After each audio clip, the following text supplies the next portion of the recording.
Hey guys, Veronica, Andrew, and Nate here. We are Foodies Watching Movies, a podcast dedicated to awesome movies, great food, and that's about it. Check us out on the JIC network at www.journeyintocomics.com. Maybe throw some money over to our Patreon. So we can eat this week. And now, your feature presentation. Following is a Journey into Comics network production. Ladies and gentlemen, you're listening to Journey into Comics, the podcast about everything nerd, with your hosts, Nate Phillips and Brandon Stone. We've come a long way from the Prime Minister's exploding cake. Or have we? What's up, ladies and gentlemen? Welcome to episode 157 of Journey into Comics. I'm your host, Nate.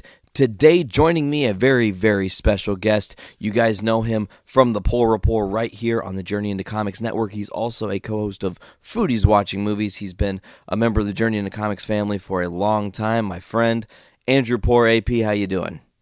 I'm doing great. How are you doing, Nate? Dude, I'm doing really good. This has been, as you know, a very trying time in the Journey into Comics family world. Brando is not here. He has some personal issues he's taking care of. As soon as he is back from that, he will pick up right where we left off. Until then, we're going to be doing some guest hosts and fill-ins and doing some different things on different shows. Unfortunately, Game Addicts will be on a hiatus until further notice, just to make sure that Brendan and Mike can put the kind of content they like to put out there. So, AP, you are here today in what has been like the most bizarre turn of events in the past 24 hours. Yeah, I know it's been a crazy kind of seeing from your end how it's been unraveling since the weekend. Well, you know, it was like Friday, Brandon said, we got to do this thing. We're going to podcast. And then he was like, I'm sick. I really probably shouldn't podcast. Okay, totally understandable. Some other stuff happens. And I'm like, okay, fine. I'll get somebody else. And I knew that Blaine had just been on the episode before.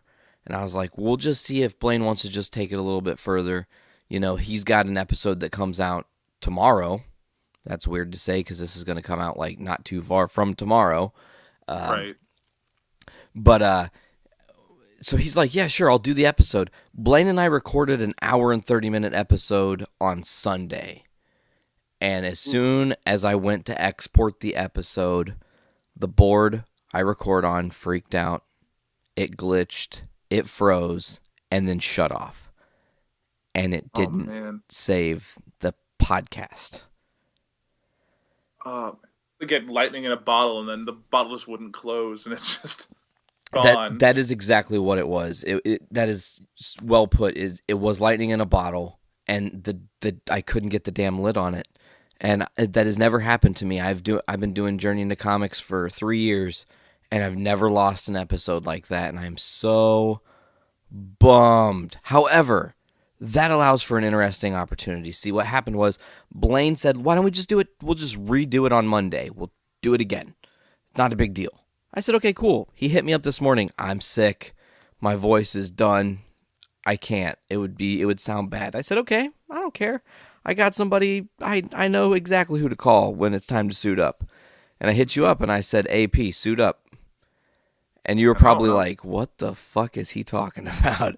Yeah, I just saw suit up in my Facebook messages. I'm like, all right, there's something going on. Let's see what this is about. Yeah, well, you know, you're the kind of guy who, you're super knowledgeable in a pinch. So I thought, why not bring like my ace in the hole onto the show today?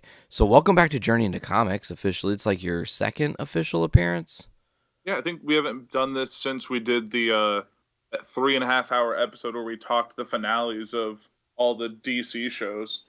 Ooh, and they're coming back soon, my friend. I know. I'm so excited. Is it Gotham Thursday? Whoa, they did move it to Thursdays, didn't they? Yeah, but I think is it like this coming Thursday or like next Thursday? It's like really soon. I feel like it is this coming Thursday because I think last year's premiere was on the 22nd, and this year's premiere is on the 21st. Maybe we'll fact check that at some point. The DC shows are going to be amazing this year, I feel. Yeah, they're definitely the way they left off with. I don't think they're setting up for a great premiere, and I'm not even sure where they're going to take some of these next seasons. Arrow alone is like, I kind of want to see how it's going to happen now. I've been waiting all summer to see how the island plays out. Man, and I feel like the answer is pretty easy, and I think the answer is Deathstroke, but I don't think that Team Arrow goes without some fatality. Right. I mean, I know we've seen clips and like they've done like the trailer and stuff, so you know that some of them are coming back, and they've already talked about that 2-part Deathstroke coming up some point this season. So we know he's making out of it, and I know they're not going to. I know Black Siren and Black Canary are both back, but really beyond that, I don't know who else makes it off the island. Yeah, I'm not sure either. I feel like with the CW shows this year, I've been trying not to watch a lot of the promos and stuff. Like, I think I saw like one trailer for each show, and I was like, okay, I'm really excited. But I feel like this year, every show on CW, all the shows that are DC or Marvel related, are all at this really weird pivot point. Like, Flash is doing something that's not really status quo. Arrow's done something that looks like it's not very status quo. You don't, essentially kill off almost all your characters in one explosive scene.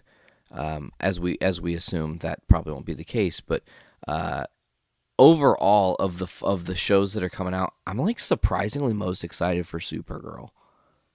Yeah, I'm really curious because it kind of left it like it didn't have the same kind of cliffhanger ending that all the other CW shows had this season. Like, it was like everything kind of wrapped up. It's like, well, yes, Monel had to leave, but the world was like the Earth was safe. There was no more issues. Like, it was kind of a weird calm at the end. Before the storm, and that's kind of what I was thinking. And you got to look at, like, if you look at your Arrows and your Flashes, season 3 seems to be like that. Well, I mean, I guess that's not true for Arrow. I feel really bad because I think Arrow season 3 was kind of lackluster compared to season 2, which was just so on fire. Yes. You know what I'm saying?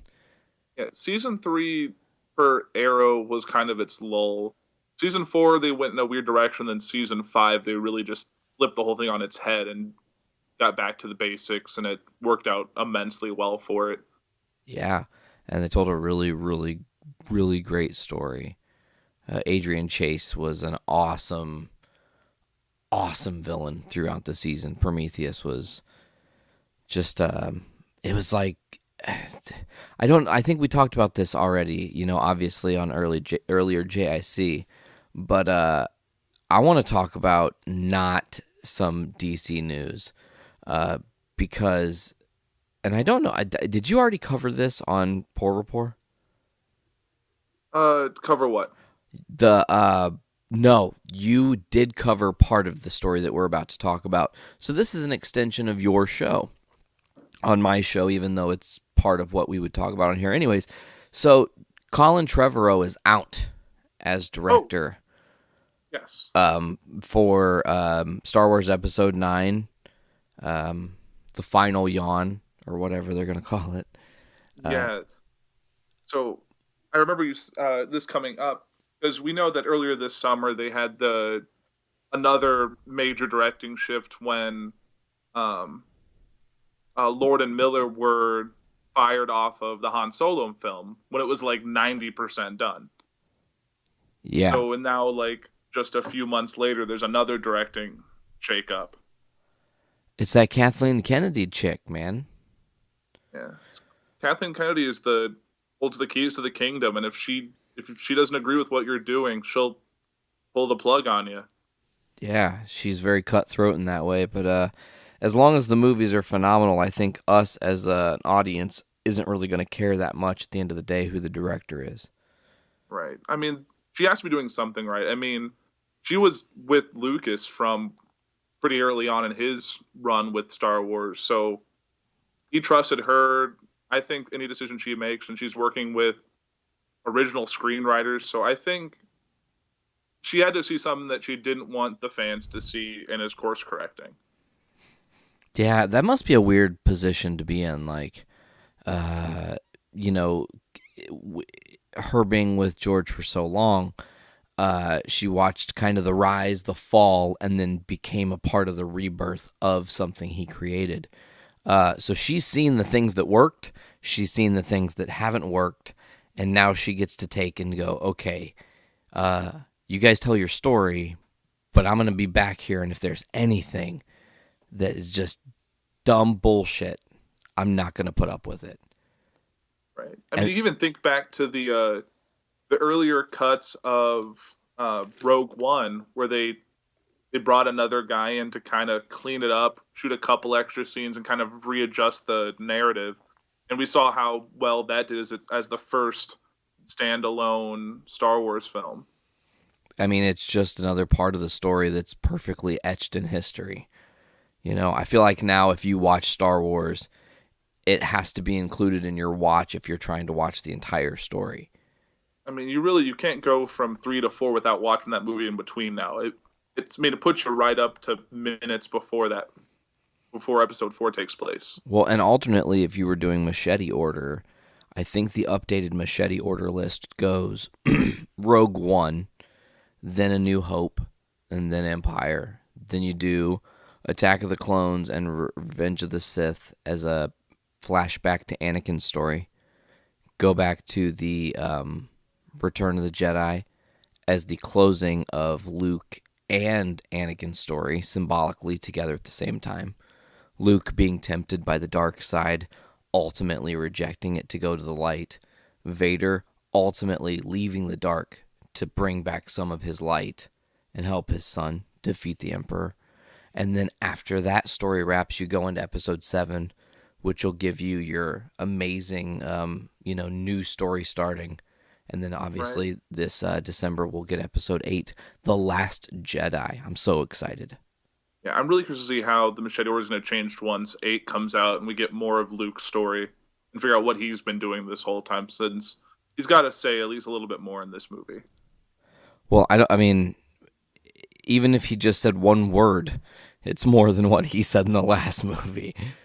Right. You know, sometimes you don't have to say a word to get your point across. I mean, you can see it all in his face, like, oh, shit's about to go down. Well, I think that look, and you and I have never really got to talk about The Force Awakens, but that look is very much, he sees Rey, and he knows who Rey is already. Obviously, he's attached to the Force, and obviously I think he has something to do with her origin on Jakku.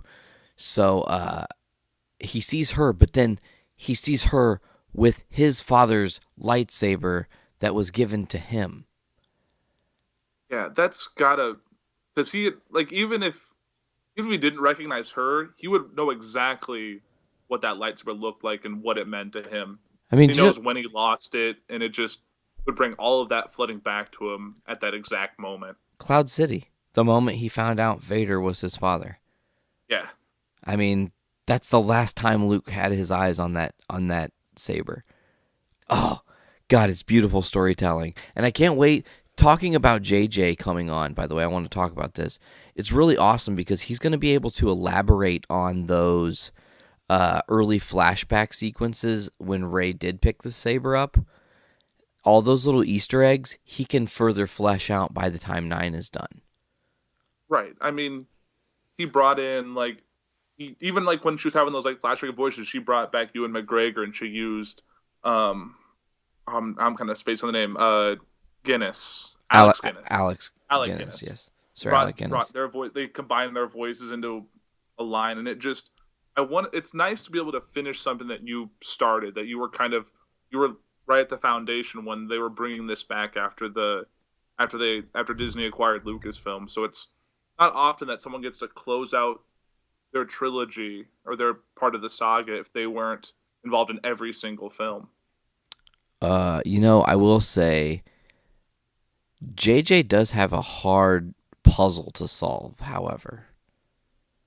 Like, while he does get to live in the world where he gets to start and finish this trilogy, he has to figure out what to do with Leia. Yeah, the Leia of it all, because they had to essentially scrap the entire script they had laid out for 9 because it was a very, very Leia-heavy script. Correct. And I feel like that could have been part of the reason Trevorrow was ousted. Maybe they didn't think he was handling it properly, or maybe he was very stuck on the way he wanted to do it, and it was something they didn't agree with, or maybe even JJ didn't agree with. We don't really know that whole story. Yeah, and who knows if we... That's one thing about Star Wars. I feel like a lot of times the Star Wars universe is marred in controversy, but we never really get like the end result of what happened. Yeah, like you'll never get, like, the original script will never see the light of day. We're never going to know what the planned ending was going to be. Unless Colin Trevorrow's a real dick and starts telling people. You know, just like, oh, by the way, this is the story they were going to tell. I mean, I guess how would that work? Because if that's not going to be the story now and he's out, what does it matter if he tells the story that never happened? It's not what's happening. It's probably... It might use bits and pieces. You probably still sign the rights away to mentioning anything. Probably like an affidavit, just not mention it, because they may use bits and pieces, or they may figure out a way to use some of that for another spin-off film or something on TV. Who knows what they could do with it. They could even release it as a novel later on, since they've kind of reset that whole their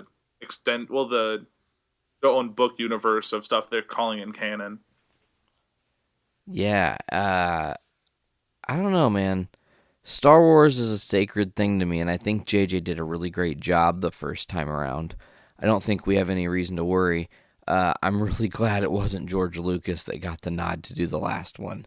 Yeah, I mean, I was kind of like, I think I said on my show that I know I heard some people start mentioning it. I was like, that'd be a good idea. It's like kind of to finish something that you started, and maybe get kind of a chance to make up for what you did with the Brooks. But I think it put him in a really weird place, because you can't fire George Lucas from a Star Wars film. Like, if he was doing something wrong, you can't oust him. That's not something that you could do.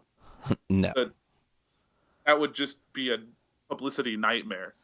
And I don't think Kathleen could fire essentially the guy who gave her job. Yeah, that'd be kind of difficult. So I think it's probably... I don't think he probably never even thought to approach him, because that just... I think it would have been a nightmare for everyone involved. Even if it was going to be the best thing ever, I think they didn't want to put themselves in a situation that they couldn't get out of. Yeah, don't box yourself in like that. So, hey, man, I don't know. We don't really talk about this a lot.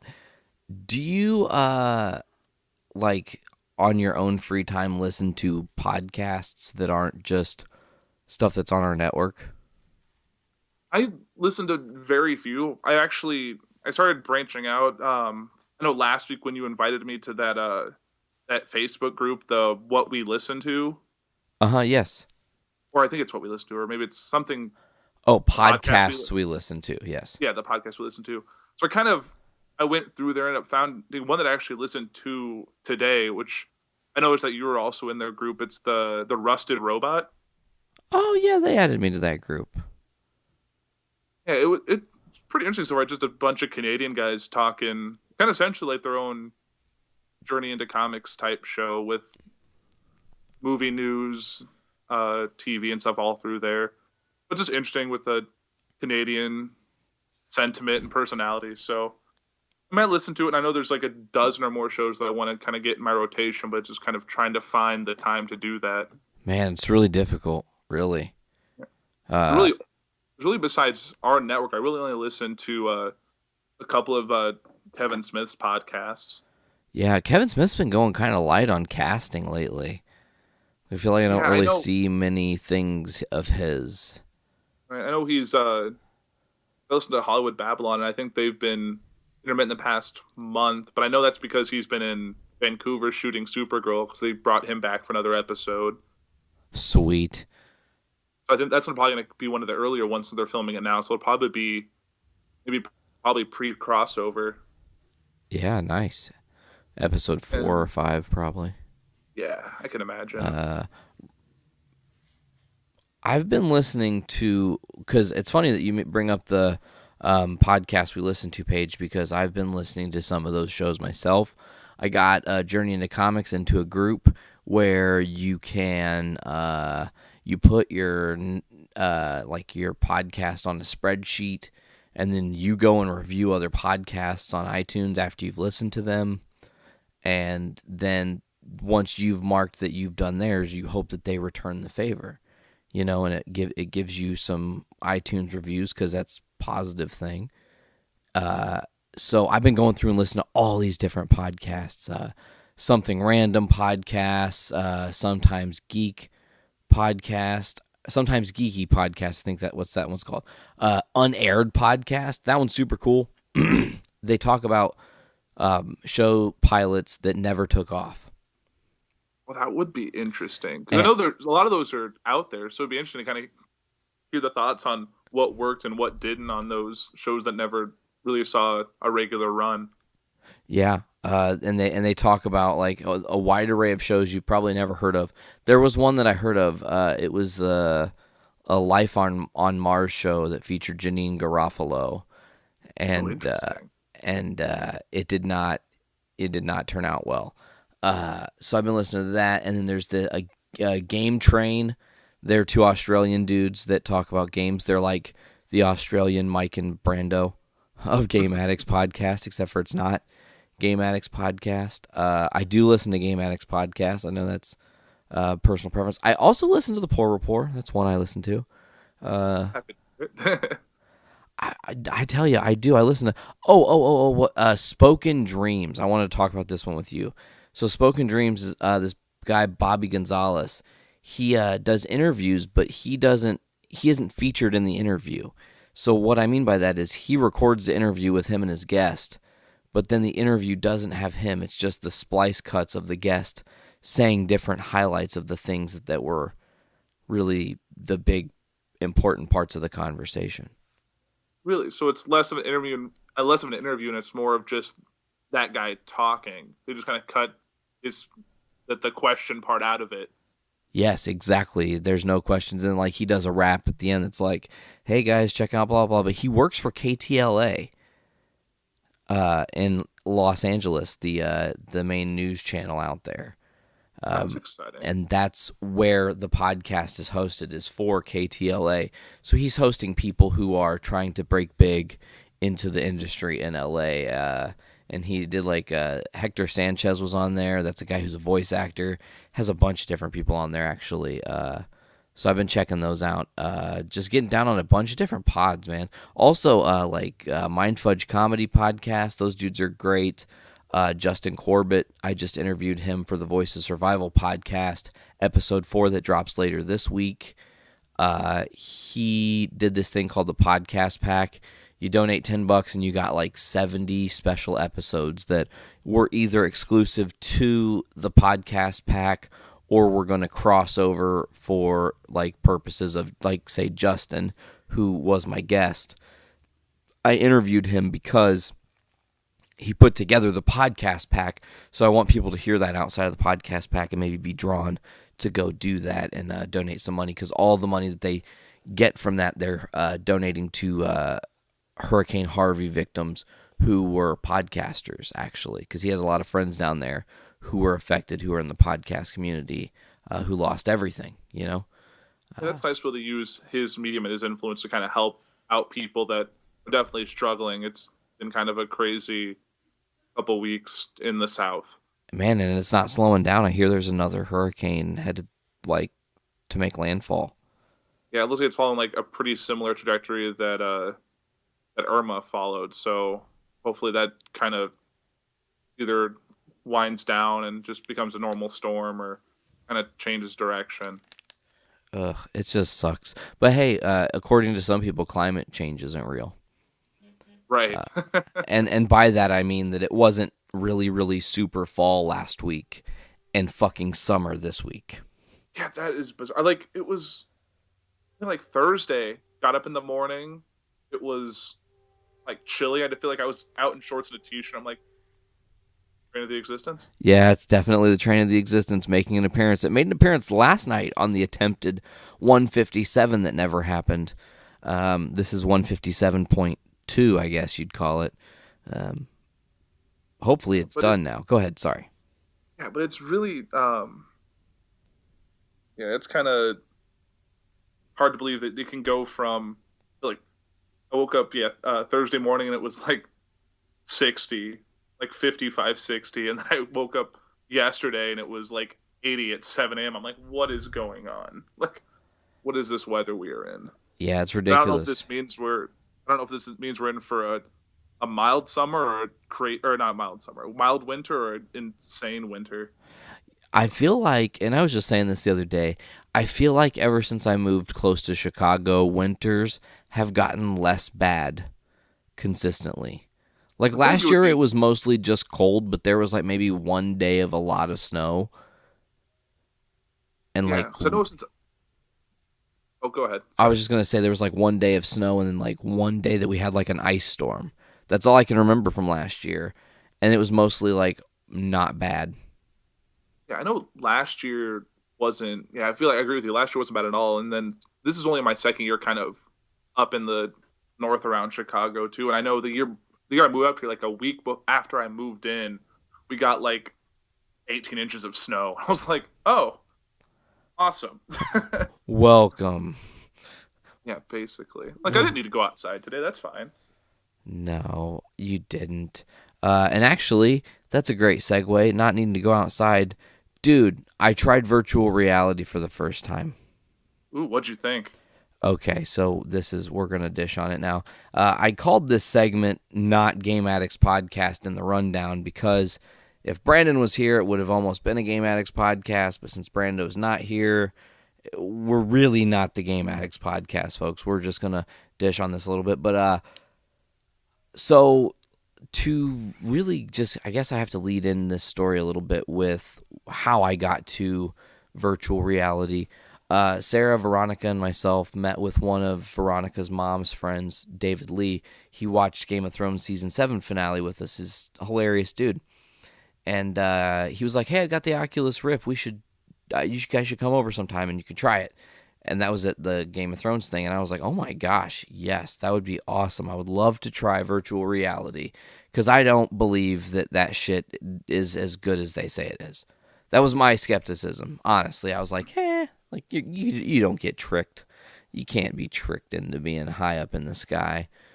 Well, anyways, so last Saturday, Walk Among Us had a show, and then Sunday we kind of moseyed about our day. Blaine and myself went to Three Floyds. Blaine, if you're listening, I'm so sorry that our episode never happened. We'll have to recount our Three Floyds tale again. Maybe we can do it on Podcastrophe or something. So Blaine and I hung out, went to Three Floyds, and then myself, Veronica, and Sarah went to David Lee's house. And we go into this beautiful home, and it's really cool, and there's a lot of different things. Anyways, long story short, to get to the point that I'm trying to make, we get to the basement, and it's like a kind of unfinished basement, but it's really nice. Like, it's like nicely done. It's like 3/4 finished, I guess. And he's got this cube of a room, and there are these sensors, and then he has this headset thing. Hands me the headset, and he put it on. I'm like, okay, cool. So I put it on. He hands me these like Joy-Con things that I guess kind of remind me of the Nintendo Switch, but not really, I guess. I don't know how to explain it, but like they go around your hands as well. Like it kind of like goes around your hand, but it's free flowing and there's no wires, right? So, you put the headset on, and if your vision is impaired, such as mine is, you actually can wear glasses while you do this. So, nice. So I get to put my glasses on, and I, kind of the goggles are kind of squeezed up to my face a little bit, and he starts this game, and he goes, "Okay, this is Robo Recall. Good luck, have fun." I'm like, "Okay, cool," and he's like, select here. So I'm like selecting, and it's weird because now I'm in the thing and I'm looking around, and I'm like in a gigantic white room that goes forever. I feel like I'm in Bruce Almighty, actually. Like when he goes to where he thinks heaven is, and it's just white and shiny, and you're like, what? And it just goes forever. Yes, that's kind of what I felt like. So the game starts, and I'm like standing on the street corner, and I'm just like looking around, watching the news, and then all of a sudden there's like one robot standing next to me. And then I look over, and there's like 3 robots, and then I turn around, and of course I'm like really turning around. I look, and there's like 10 robots behind me, and then I look in front of me, and there's like 30 robots in front of me, and I look, and I'm surrounded, and they all jump on me, and I was like, whoa, that's a weird feeling. Then you start the game, and the game is essentially that the robots have malfunctioned, and they're attacking civilians and people. Your job is to recall them by destroying them, and then their parts will go back and be fixed, and they'll be put together and not be fucking crazy. So, dude, I was in this world. I was like in this city. I looked up, and I felt like, you know, when the sun hits your face outside and you feel the sun hitting your face? Yeah. I felt that in the game. Wow, that's... And I was like, holy shit, this is really tricking my brain. This is kind of crazy. So, like, he has this fan that is on the desk where his computer tower is. It's a big, like, Dyson, you know, soundless fan or whatever. Okay. That's shooting air at you, so you know when you're facing towards the screen. So you feel like the wind's hitting your face too. So I'm like out in the city moving around and fighting, shooting these robots. I look down on my hip. There's a fucking gun on my hip. I can grab the gun. I can shoot the gun. I can reload the gun. My aim is really shitty. I realize that I'm a terrible shot. And I should really try to learn to be more precise. So I had to like kind of figure that out in the game. And then like I look to my other side, and holy shit, I can dual wield pistols. That's amazing. So I start dual wielding pistols, and you're just trying to take out all the robots and move around and just try to take them out or whatever. And then they gave me a shotgun, and that was cool. So that game was a lot of fun. But I also, so Sarah and V tried other games that I did not try. Veronica tried this Face Your Fears experience that makes you face your fear of heights. And you get like thrown up on the top of the Empire State Building, and you're like watching an alien invasion while you're standing on top of the Empire State Building, unable to move because you'll, you know, fall. But of course, you're not really going to fall. And I want to talk about that because she played that game and she was like, oh my God, that was fucked up. I thought I was going to fall, and that was scary. And I was like, whoa, there's no way that it can actually make you feel like you're high in the sky. Like, sorry. I know as a gamer that I can't be that easily tricked, I didn't think. So I tried the Spider-Man experience from Homecoming. Ooh, it was awesome. You like push the little button on the briefcase and you get put in the suit. And then, like, you're looking in the mirror, and you look like I felt like I was looking at myself because my movements were, like, exactly tracked, obviously. Right. And then, like, you do some web shooting games and stuff, and then you go up, and you're, like, on this fucking crane that's about to collapse. And, buddy, let me tell you something.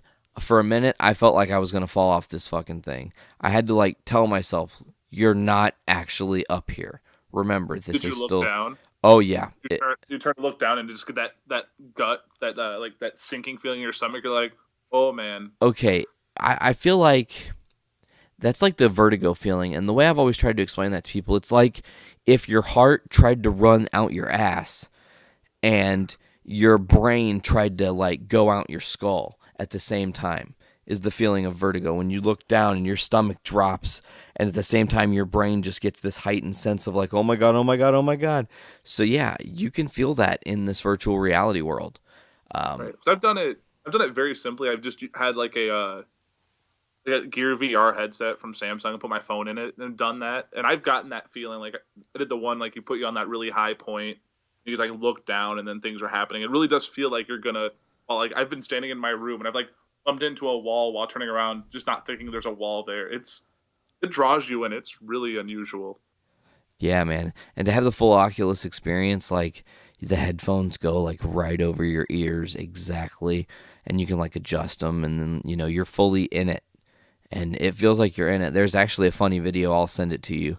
Veronica took of me doing my first attempt at Robo Recall, and I'm breathing really, really unnecessarily heavily because I was like overwhelmed with the amount of things that were attacking me. And I was like, oh shit, I'm gonna die. It's really cool, man.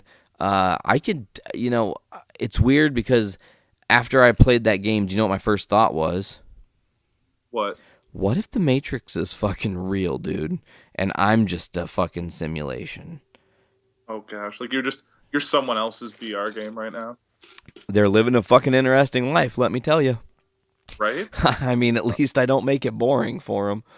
Yeah, it almost sounds like you were in that kind of in that movie Ready Player One. It sounded like when you were putting the things in your hands, covering your face up. Have you seen the trailer for that? No, not yet. I know it's a book that like got super popular. It was in Loot Crate, I think, is where a lot of people found their first exposure to that book.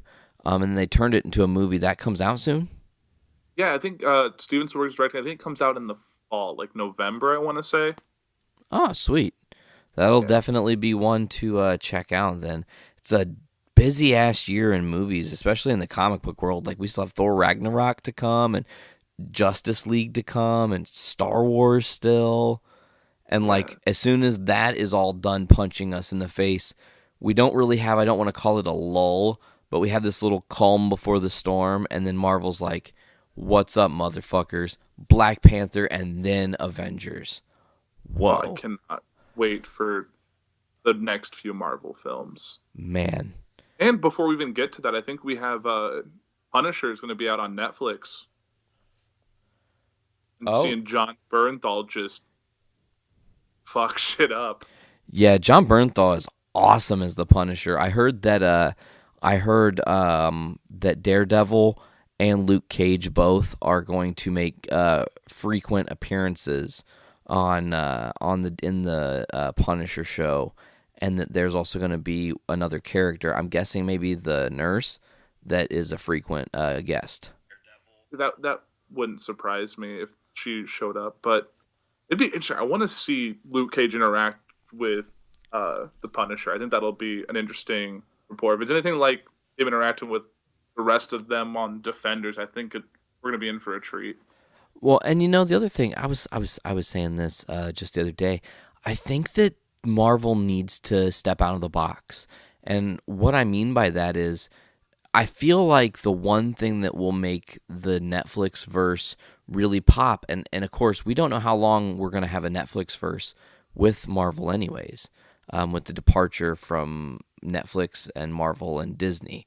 Right. And what is to come from that. So I think while the irons are hot, they need to put Spider-Man in that universe, even if it's just for like a 1-episode crossover thing. Tom Holland needs to make an appearance in Hell's Kitchen. I mean, and he's skilled enough that they don't even really need to do a ton of special effects. Have him just do his normal crazy gymnastics he can do, and it'll satisfy everyone without costing a dime. Correct. You don't have to go overboard. You don't have to do a lot of Spidey swinging and stuff because it doesn't have to be focused on Spider-Man. He can just be dropping in. Yeah, that's because Spider-Man is New York and all these other guys are there. I mean, you can't just ignore the fact that the other one exists. It just it doesn't make sense. You can't ignore it. Right. Like, it's like I heard someone say, like, how did Tony Stark go find this kid pretending to be a spider when there was a dude with impenetrable skin just like a few streets over? I was like, a good point.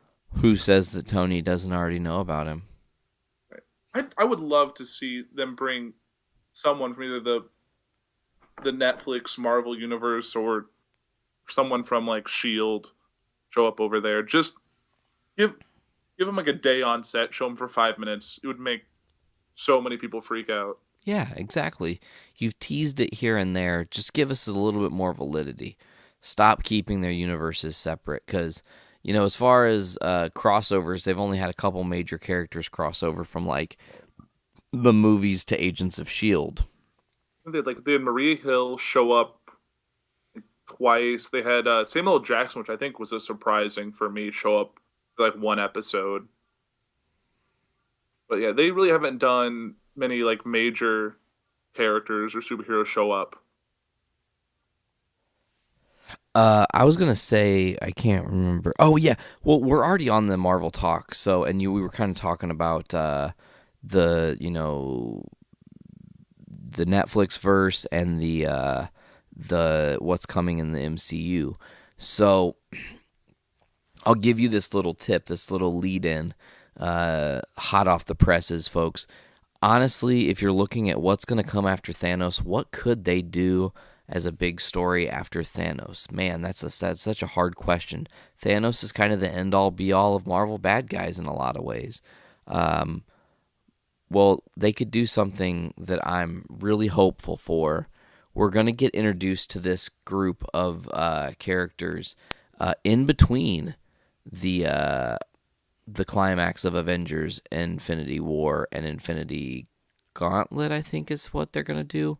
War's the They haven't first one. announced it yet, but that's probably what they're going to call it. Yeah, I think Zoe Saldana, though, slipped up and said that when they were headed back to set for Gauntlet, Yeah. and then everyone was just like, what did she just then she's say? like, well, that's just what we're calling it. That's not like, and then she like had to backtrack because I'm sure Marvel was like, whoa, what'd you just do? Why did you say that? Why would you do that? Why would you put us in a corner? Anyways, so Captain Marvel's going to happen between the two Avengers movies, and they're going to introduce the Skrull. That makes me firmly believe that one of the next major stories we're going to get out of the Marvel Cinematic Universe is going to be Secret Invasion. If you've never read the Secret Invasion storyline, have you read that Secret Invasion story? I haven't read the storyline, but I know roughly some of the stuff about it. I know it's basically this alien race that have been impersonating characters deep within the universe for who knows how long. Well, the thing about the Secret Invasion is that it is let slip. The first person we find out has not been on our planet for a long time is Elektra. And they find her body, but she's Skrull. She had died overseas, and when they found her body had reverted back to Skrull form because they are shapeshifters. So that then brings up if she was a Skrull, who else could be a Skrull? And there's this big inner turmoil fight within the team of who's Skrull, who's not. And then a spaceship crashes, and then a bunch more Avengers show up who are the same Avengers that are already there but look slightly different. Some maybe look a little bit older, and that's when we are come to find out that a lot of these characters that have been in the MCU through Civil War and through a lot of the other major events have actually just been Skrull the whole time. Ooh, that would be. And there's a lot of undoing that can come from that. And I don't know. I can't remember. I think I was telling Brando this on one of the last JICs.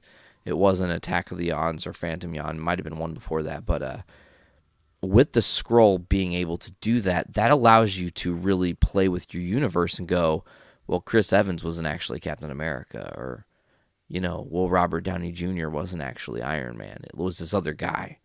And that's what he actually looks like, And that's how you recast a younger, different team without getting rid of all your high merchandise, high dollar sellers. Because I tell you what, Marvel's going to have a hard time really shelving Iron Man. They're going to have a hard time really shelving Captain America. They're cash cows. I mean, really. Right. They're the merchandise sellers. I really think it'd be very difficult to try and do the franchise going forward without Robert Downey Jr. involved. I don't think a lot of people are ready to accept that, but that's going to happen. It's going to have to. I think we could easily do some very interesting stuff with that. I mean, they'd always say like he was picked up at some point between like Iron Man and Iron Man 2 is when they popped a different person in there. Or who knows what they could have done. Exactly. Or it happened at the end of Iron Man 2, and that's why Iron Man in 3 is like Tony is, so weak. Right. It's because he's the Skrull learning to act like Tony Stark, and he's not really quite got a handle on his persona, and that's why he's such a dick in Civil War. Yeah. That would be funny. If all of a sudden Terrence Howard shows back up, and it turns out Don Cheadle's. Oh my God, what if Mark Ruffalo and it was Ed Norton? Yeah, like how does what? Like they were. That was the reason for the actor changes. There was a Skrull who didn't have the look quite right, but no one else noticed for some reason. He thought no one else noticed, but it was this big weird gaff. Everyone's like, "Look at you! You look so weird. You lost a lot of weight, Bruce. You're so scrawny." Yeah, that would. You know, one character that's really big in the Secret Invasion story is Wolverine, and Yeah. we had And some. Wolverine had some, pretty shattering news in his world recently. Yeah, Wolverine's creator, Len Wein, passed away. He wasn't really that old. I think he was in his 60s. Really, Len is an innovator who doesn't probably get the props he deserves, and I can actually tell you some stuff that will actually amaze you. So first of all, first appearance of Wolverine was Incredible Hulk 180, and just last panel teaser, because that's how they used to do. And then, of course, his first full appearance was Incredible Hulk 181, Wolverine versus Hulk. Because wasn't you might be able to correct me, but wasn't his original creation just to be a villain for the Hulk, just a random enemy to fight? Well, yeah, and then Len kind of changed the game and was like, I think I want to give him a Canadian background and just have a Canadian superhero in my back pocket for when the timing is right, okay? And Wolverine was really well received, so he got a limited solo series, 4 issues, and it was like, what do we do with Wolverine? And Len was like, well, you guys have just given me the reins to bring back the X-Men.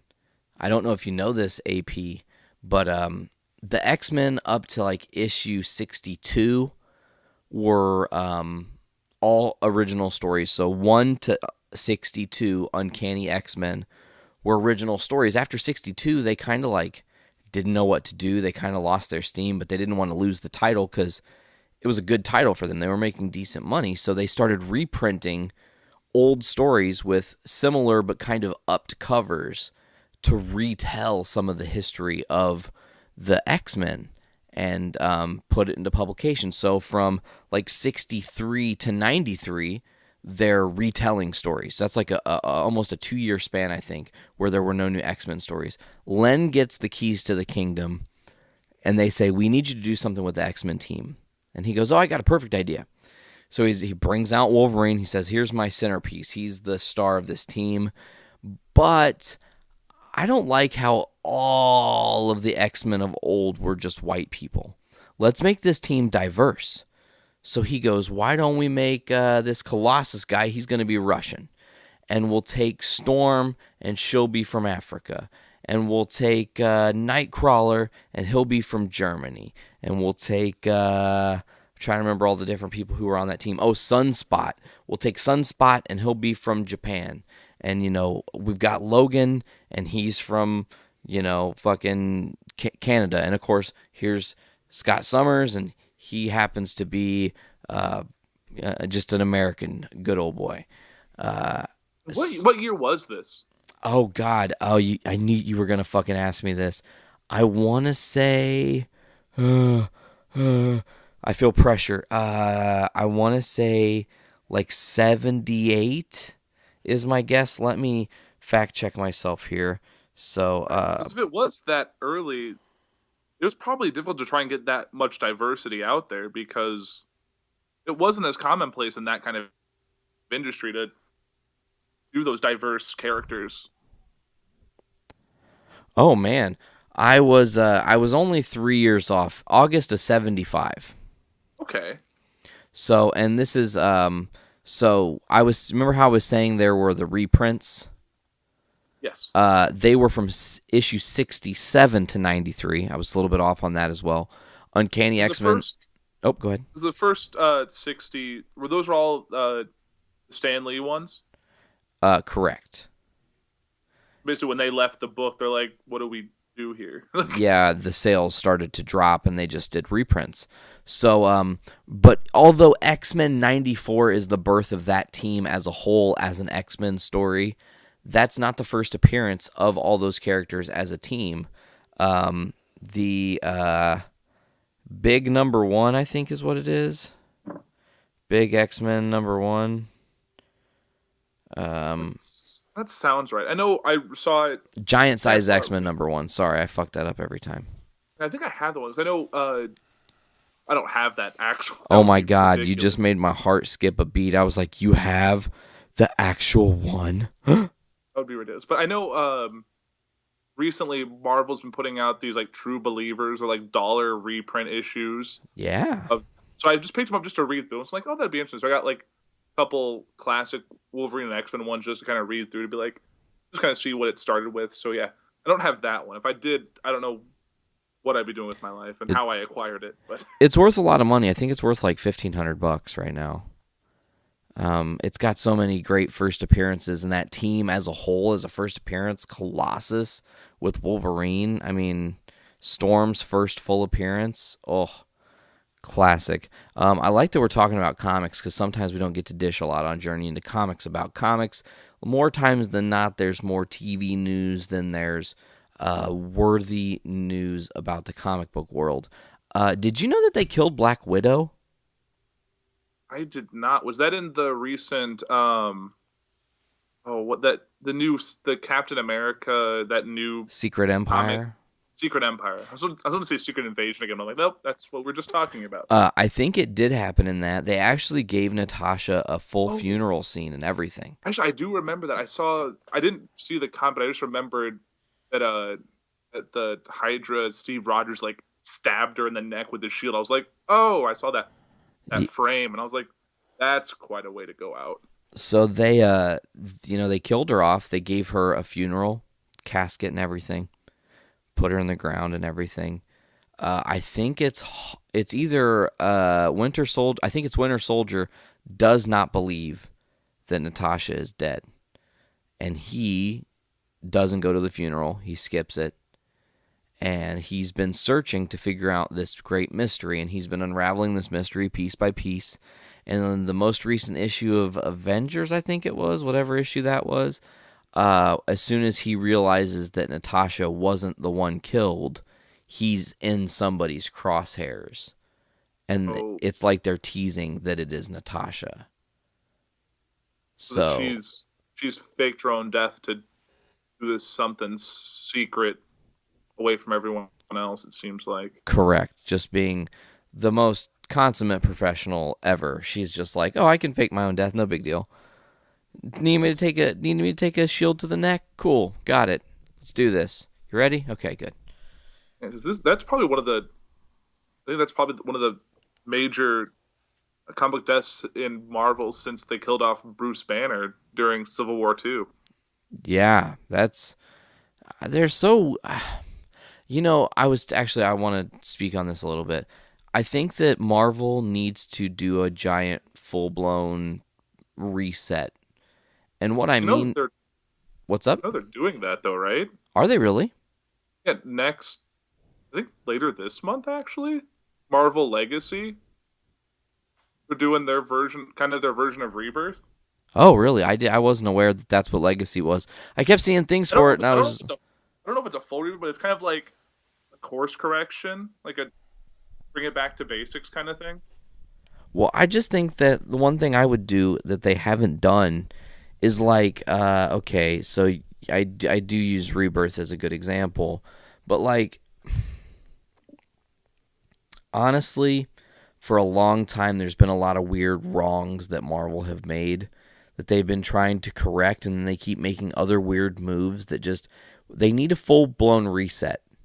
The whole universe, boom. Ground zero. The beginning. They need a final crisis. Kinda, yeah. And then from the beginning, then they need to say, okay, look, we're going to just do, starting with 5 superheroes a month, we're going to give you some of the best of all time writing ever and really build these heroes again and do it right. Don't do it for money. Don't do it for, oh, we're trying to do another number one so people go buy the number ones, because as soon as you say you're doing a number one, everyone thinks it's a cash cow.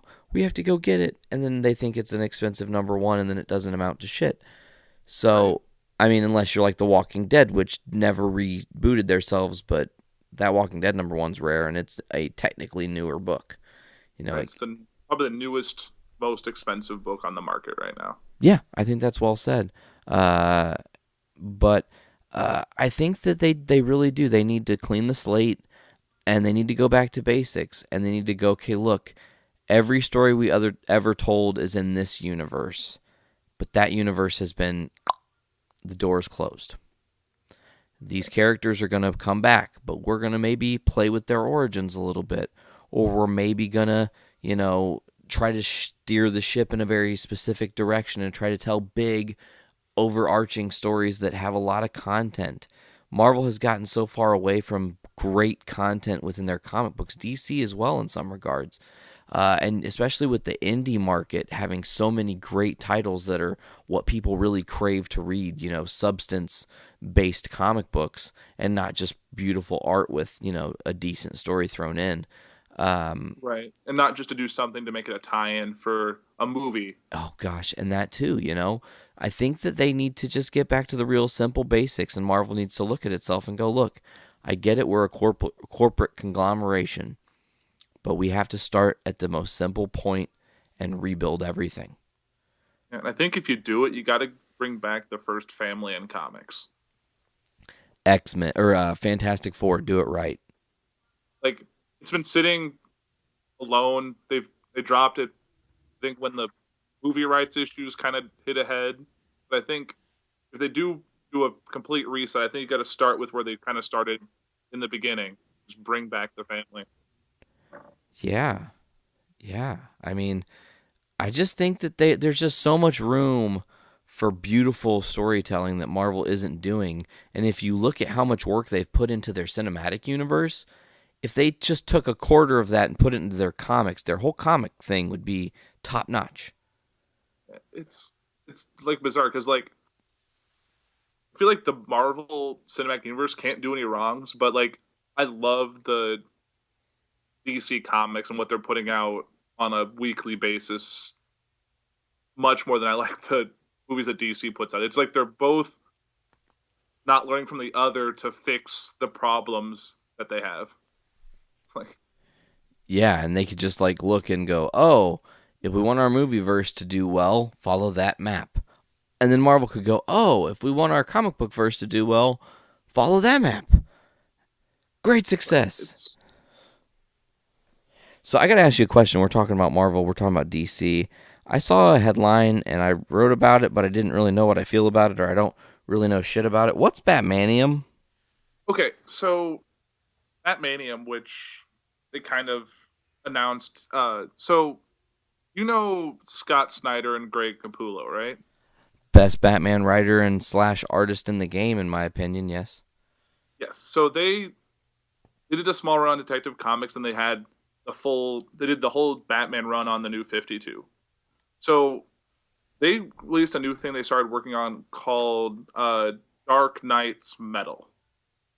So they've been teasing it for a while. They released earlier in the summer. They did Dark Days the Forge and Dark Days the Casting. So they kind of set this whole.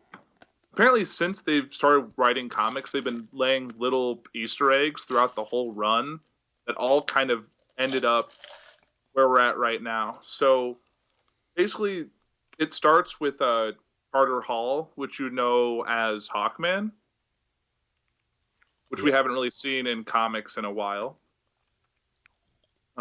So he's tracing down some history in the past, and it keeps cutting to the present where Batman's on this similar journey to find out about this metal substance and what it has to do with what's been happening. And running through it, they keep weaving in characters we haven't seen in a while. Plastic Man is hinted at, and they have like Dr. Fate and Talia shows up, and there's this whole big weird adventure to find the source of this metal and what it has to do with Batman. And it's the Court of Owls comes back, and it's this weird story that ends up to being that there's this dark multiverse that exists outside of the 52 known universes that Batman and Bruce Wayne are somehow the key to. So this whole thing they've been putting together kind of leads to Batman becoming a key in the last element. There's like 5 elements that he'd found that on his version. The 5th one is Batmanium, which he finds out right as he's attacked with a big, it's almost like a vat of this weird metal that's not of this world. And then that's the key that allows this dark multiverse to get into the main continuity of DC Comics. And there's all these dark multiverse versions of Batman that exist. They're all based on if Batman decided he needed to be somewhat different to stop something else. So there's a Batman that messed with the Speed Force to give him the powers of the Flash. There's a Batman who freaked out and kind of fused his DNA with now I'm gonna forget his name. He was the villain in Batman v Superman. Doomsday? No, Apocalypse. No, what am I thinking of? Darkseid? No, the big grotesque dude. The big grotesque dude was Doomsday, bro. Oh, it was Doomsday? So yeah, he fused with Doomsday. Okay. And then there's basically versions for every member of the Justice League. I know I saw Red Death. Red Death is the next standalone, which is just him with the powers of the Flash but these are all dark and twisted. And I think the leader is the Batman who laughs. Ooh. Which, I don't know if you've seen a picture of what the Batman who laughs looks like. No. You should look up a picture of that. I'm going to do it right now while you're talking to me. Keep talking. So, and he's the leader of this group. And it's basically like he is, I guess at some point, that Batman, in that weird alternate universe, had killed the Joker, but it somehow transformed him into a Joker-like being. And he has this, these creatures on chains that are all Robins. And all they say, they have sharp teeth and they're just crazy and disheveled. They look like little Jokers that are in classic Dick Grayson Robin costumes. And all they say is crow while they're attacking and doing weird stuff. And how Batman stops them, or this Batman who laughs stops them, is by saying bar. And if you remember your comic history, it kind of says crowbar, which is how Jason Todd got killed. Yeah, so it's really fucked up.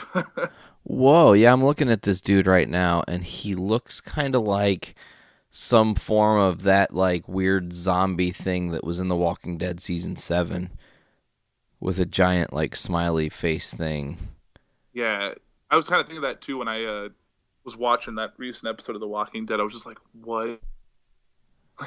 Yeah, I don't know where this thing, but I think the whole run is going to kind of culminate with this crossing into the main continuity more than just these couple side stories.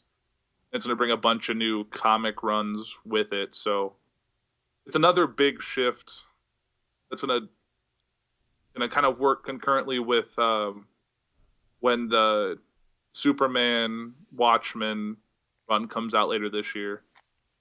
There's a bunch of big stuff in DC kind of happening as this year kind of winds down. Doomsday Clock is going to be off the chain. I can't wait to get that and read it. By the way, I need you to at some point work your way through reading the Walking Dead comics.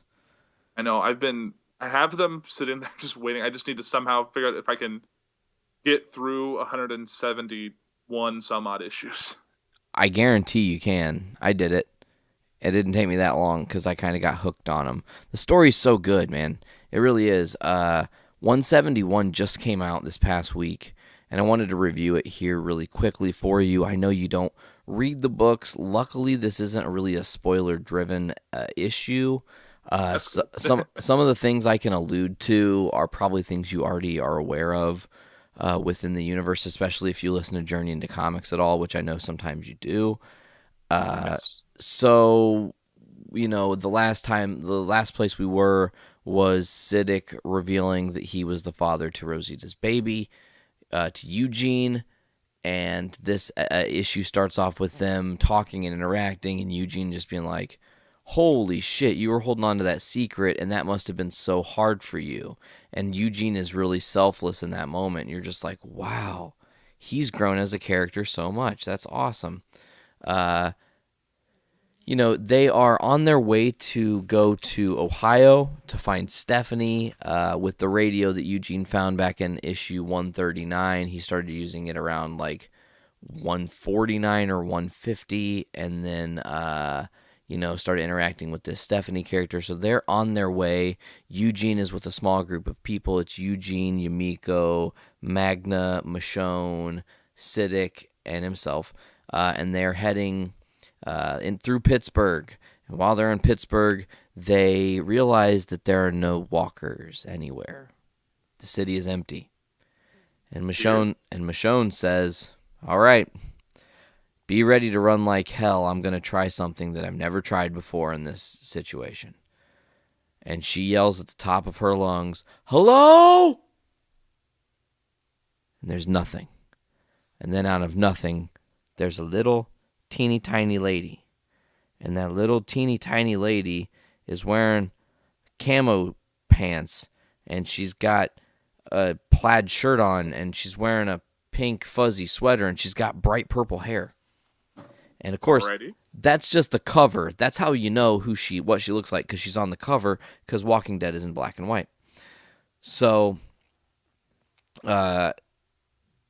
she strolls up to the group and says, sup? And they're like, what do you want? And they're all ready to fire on her and shoot her and kill her and freak out. And she's like, whoa, whoa, whoa, whoa, whoa, whoa. Calm down. You guys are the ones that are causing trouble. Don't come at me like this. So I'm going to read a little excerpt of exactly what she says and kind of how she's supposed to talk. Because one thing I realized is she's a really, really, really, really fast talker. Michonne asks this new character, who are you and what do you want? And the new character goes, excuse me, you're the one that's screaming out. I thought you needed help. Now you're treating me like I'm the one causing a problem? I haven't seen another living person in almost a year, and the first one I find seems like she's probably a meanie. It truly is the end of the world. Like, she talks really fast. And they're like, so who are you? And she goes, my name's Juanita Sanchez. Call me Princess. And they're like, why Princess? And she goes, because Queen made me sound old, and I didn't want to sound old. So I'm the Princess of Pittsburgh. And she convinces them, hey, let me join your group. I've been alone for a year. I've been struggling on my own. Please. And they're like, we don't really trust you. We don't have any reason to trust you. You've been out here for a year by yourself, really? Nobody? No people have interacted with you in a whole year? And she's very much convinced that she's going to screw things up. And this is, I'll read another excerpt of what she kind of says here. She goes, look, I get it. Trust issues, am I right? I understand you guys don't know me, and I have this crazy adorable pink jacket and these snazzy goggles, and I dyed my hair purple because there's more hair dye than people now, so why not? And I'm a little loopy from not being around people so long, and I probably seem totally kooky. We got to build some trust. Cool. I'd like that too. I'm on board with that. I'm not handing over my gun because as much as I need someone to talk to before I go crazy, or before I go all the way crazy, I don't know if I trust you either. So here's what it is. There's 5 of you and 1 of me, and if I were to cause trouble, or if I wanted to kill one of you, I'd barely be able to get 1, maybe even 2 of you before the others killed me. I haven't, and so I'd have to have a death wish to try to do that, right? But I've been living here alone for a very long time. Then that very much proves that I want to be alive. Am I right? Like, she's like pleading her case, and they're like, okay, fine, but we're going to take your gun and point it to the back of your head because we don't trust you. And she's like, just, can we go to where my stuff is so I can get my stuff gathered up? If I'm going to join you, I got to take my shit, and I got to go with you. And they're like, okay, fine, we'll go, but if anybody so much as shows up out of nowhere, we're killing you first. And she goes, okay, deal. And they trot and go to her apartment-looking place, and it's this big apartment complex, and there's a lot of ivy on the building, and the princess, if you haven't caught it yet, she's kind of sarcastic. She yells, "Look alive, boys! I brought us some horses." Michonne screams, "Stop right where you are, right now." And she goes, "If I see anyone's face before I see their hands, I will blow her fucking head off. Got it?" And Princess starts laughing hysterically. She thinks it's funny. And she goes, "I was just joking. There's nobody here. Hold on, I gotta get my gun. I'll be right back." Or, "Hold on to my gun. I'll be right back." And Michonne just has kind of a smug, like, pissed off look on her face, and the issue is over. Like, this new character is a totally different trip. Yeah, it seems kind of definitely interesting. Have they been going to cities more north in the run? They just started this. This is the first time they've done it. It's really crazy because for nearly 10 issues, really actually before 10 issues, you would almost say, like, from... Okay, so the course of like a week in the Walking Dead universe, you're going to laugh at this. The course of like 1 week in the Walking Dead universe was from issue 144 to 170. Wow. Issues 160 to 170 were in the course of 2 days. So they're definitely slow burning and telling this story, but they are finally starting to venture north. They've just sent their first scout team to head to Ohio. They're going to try to rendezvous with this new group and hopefully meet some good people. They just met Princess, who has nothing to do with that group. And she seems like she could be a fun character. I hope they don't build her up and then quickly dispose of her as Walking Dead does. Because I'm like, man, she's really fun and cool and different to read, and she talks really fast, so I get that. I don't really have any more comic book news, bro. I'm kind of curious. Sure. I really want to know. I don't know if they're ever going to get to it, but I want to see how the walkers hold up in like wintry climates. Like if they freeze, they keep moving. I don't know what happens to them in winter. They just keep going. And that's actually been talked about and shown in the show, season 2 into season 3. There's that carryover from Herschel's farm into finding the prison that is wintertime. Oh yeah. And the walkers just keep doing their thing. I think actually the first scene of season 3 is the walkers in snow, or maybe it's the end of season 2. I can't really remember. But yeah, man. I also, speaking of which, you just caught up on the show. Yeah, I just finished season 7 after kind of a marathon binge session last Friday. What did you think? It was great. I don't know if it's unfortunate or not, I had to rewatch the first episode of season 7 because I watched it originally when I was watching it while the season was airing live, and then I got off track, and that's when I got too far behind. I had to wait for Netflix to drop the rest of it, so I rewatched that lovely episode, which was very graphic and very real, but it really picked up after that, and they got to see a bunch of different communities, and then that ending episode alone was just amazing. Man, they're building... Yeah, go ahead. I was just going to say they're building to all-out war, and... everything that's been happening since Negan's arrival on the show has just been gearing faster and faster and faster and faster. And, with season 7's end, you find out that there's someone on the inside now that is going to help Rick and the group. Hopefully we can trust Dwight. Yeah. But I kind of went back and forth because I felt for him during some parts, and then I kind of like despised him. Yeah, and I think that's the disposition of that character, man. Honestly, the Dwight character, even in the comics, I mean, Dwight's still around, dude. He's a very important character in the books, and his story is really tragic. I mean, to brief you on at least what they did in the comics, Sherry, which is the girl that was with Negan, that was his wife, right? Yes. They changed her name in the show. No, they kept it the same. So Sherry was with Dwight, and then to keep Dwight alive after he got his face burnt, she stayed with Negan. And then at some point that cycle gets broken, and I won't talk too much about that. But then at some point, way down the road, Sherry becomes the leader of the Saviors. Really? And she rises up in revolt of Rick Grimes. I won't say too much more, but it doesn't end well, and that's the disposition of Dwight. Is just that he rises and he falls, and you rise, you fall, you're down, and you rise again, I guess, as Metallica would say. I actually have a question for you while we're talking Walking Dead. Sure. One thing I was kind of curious to know is the Negan, the way that Jeffrey Dean Morgan portrays him, pretty in line with the comics, or is that a lot of Jeffrey Dean Morgan coming out? Okay, well, let me say that when I first started reading Negan, in my head, he was a little more New York, I guess. He's a little bit more New Yorker. Maybe a little Boston in there. But the swagger, okay, and that's the important word to use here, the swagger that Jeffrey Dean Morgan brings Negan makes him better in the comics. Okay. I read Negan as Jeffrey Dean Morgan now because his portrayal is so much truer to what I think Negan represents.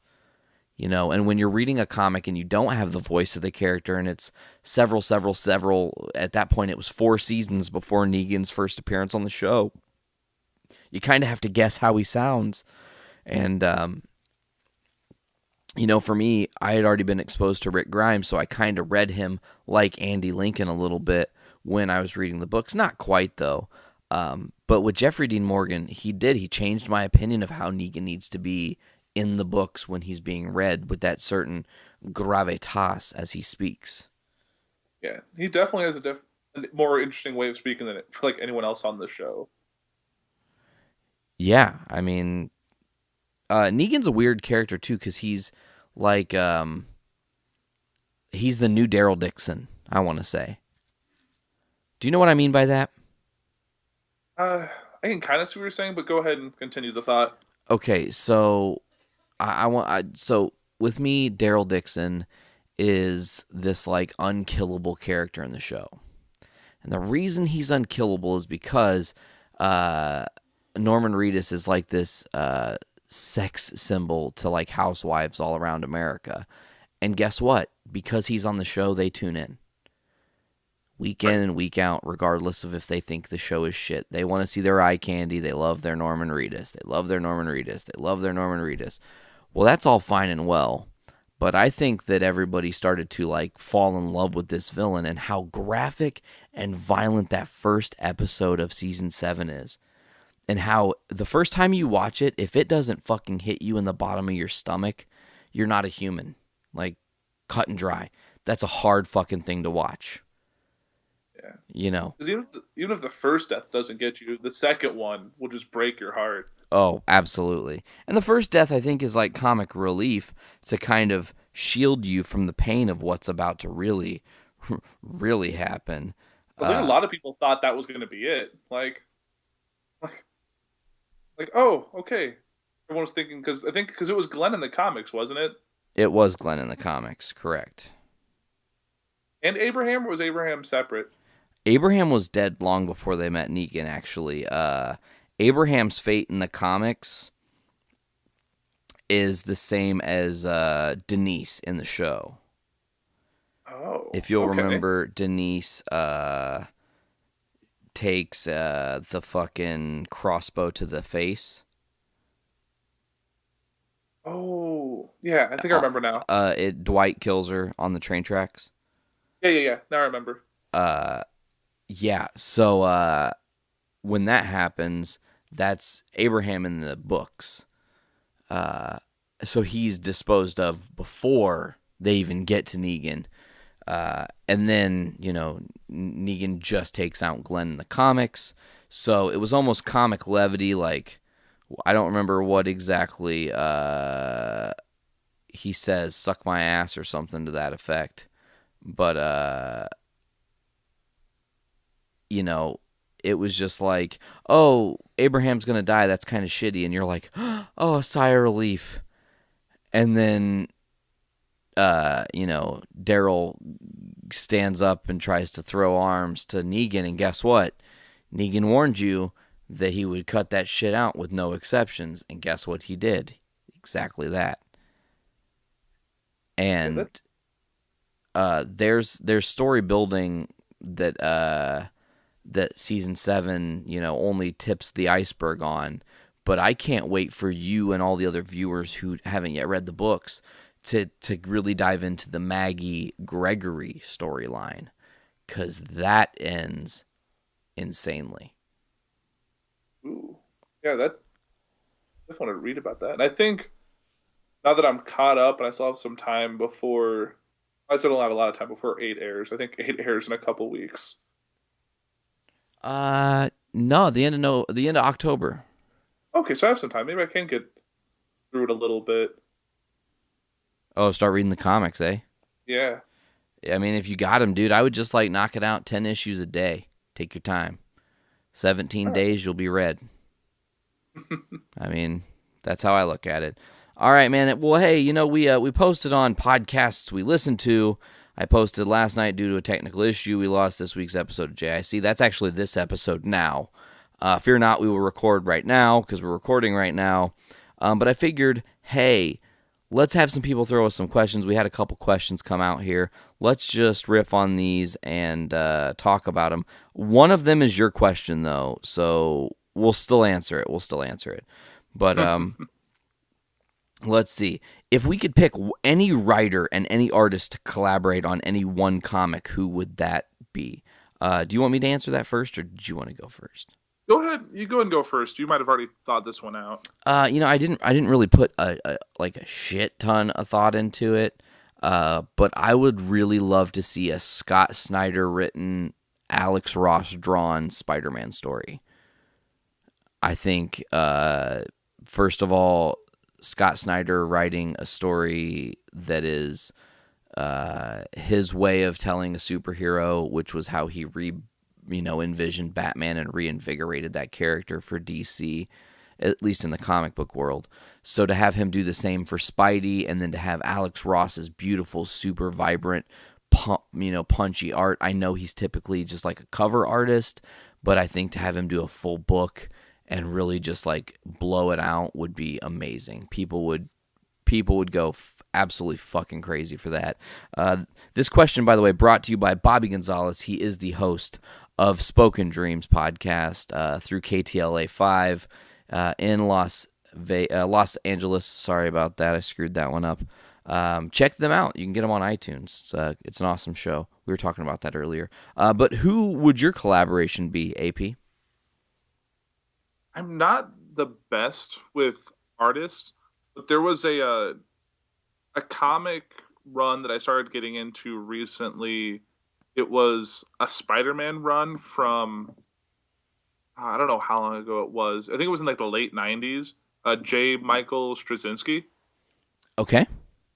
He was the one who wrote the 9/11 issue of Spider-Man. Yeah.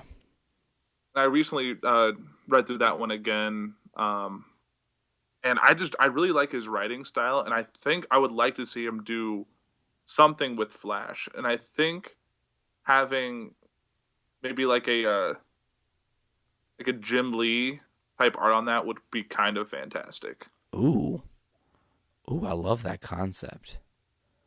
What would your story be? I mean, what would you envision like some of their chess pieces being? I would like him to go. That's a good question.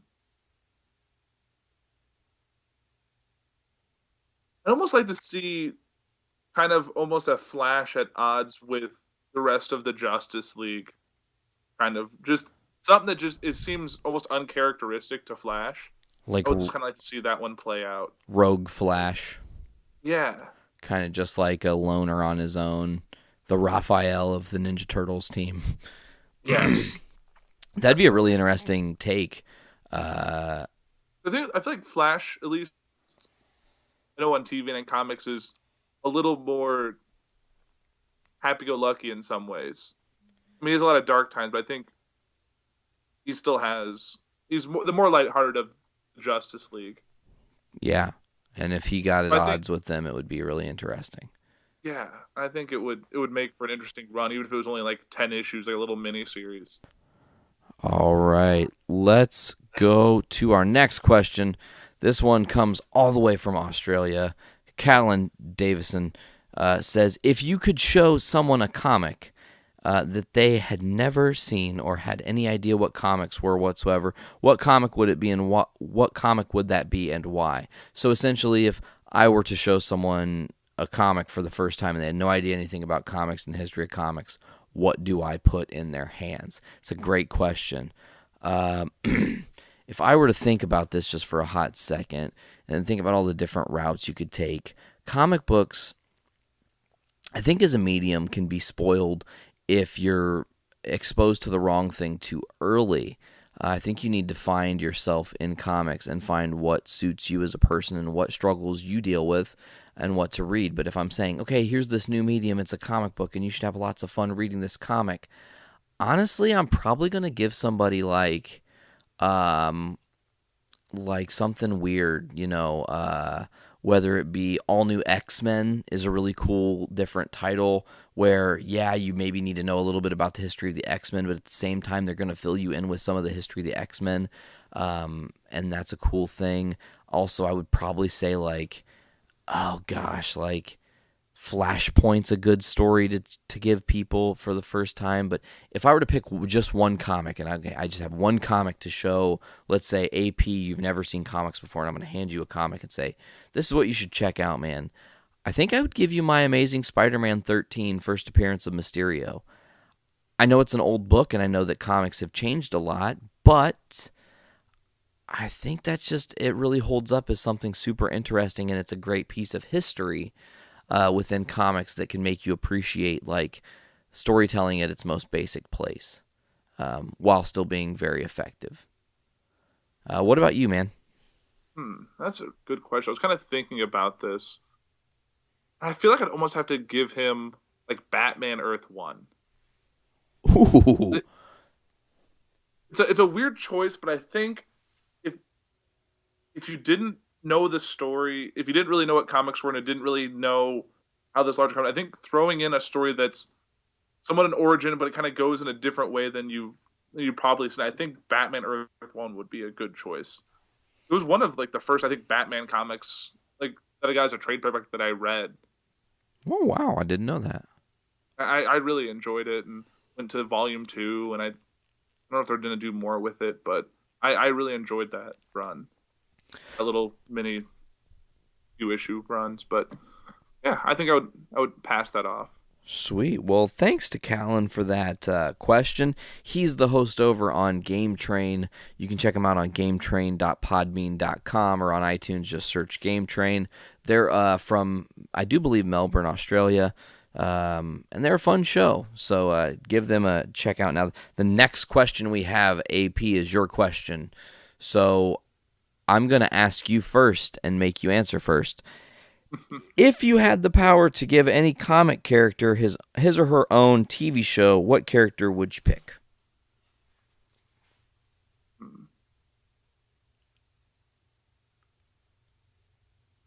It's gonna be weird, but I think I would like to see them do Fantastic Four on TV.